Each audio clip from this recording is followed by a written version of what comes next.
ప్రియమైన అన్నలారా, విద్యార్థి మేధావులారా, ఏదైతే వాంచింగ్ దాదాపు 21 రోజుగా తను ఏదైతే పేపర్ లీకేజీకి సంబంధించిన వాళ్ళను అరెస్ట్ చేయాలని చెప్పేసి, శిక్షించాలని చెప్పేసి, అట్లాగే కేంద్ర విద్యాశాఖ మంత్రి తన పదవికి రాజీనామా చేయాలని, సస్పెండ్ చేయాలని చెప్పేసి ఏదైతే వాళ్ళు నిరసన తెలుపుతూ దీక్ష కూర్చున్నారో ఆ దీక్షను నిన్న భగ్నం చేయడం అనేది మేము నిరసిస్తున్నాం, ఖండిస్తున్నాం.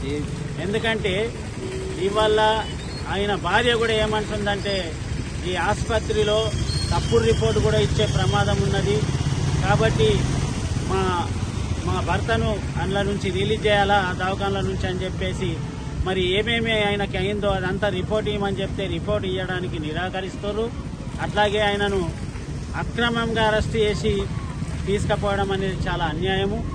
అట్లా సమస్య పరిష్కారం కాకుండానే ఆ సమస్యకు కేంద్ర విద్యాశాఖ మంత్రి ఎలాంటి సంబంధం లేకుండా అసలు చర్చించకుండానే అరెస్ట్ చేయడం అనేది చాలా సిగ్గుసేటు. ఈరోజు దేశవ్యాప్తంగా వాళ్ళు నిరసన తెలుపమని చెప్పడం వల్ల మరి నందిపేట జేఏసీ ఇవాళ దానికి మద్దతుగా ఏదైతే అరెస్టుకు నిరసనగా, అట్లాగే సంబంధిత వాళ్లను అరెస్ట్ చేయాలని చెప్పి ఏదైతే పిలిపించారో ఆ పిలుపులో భాగంగా మేము అందరం కూడా ఆయనను అరెస్ట్ చేయడానికి ఖండిస్తున్నాం.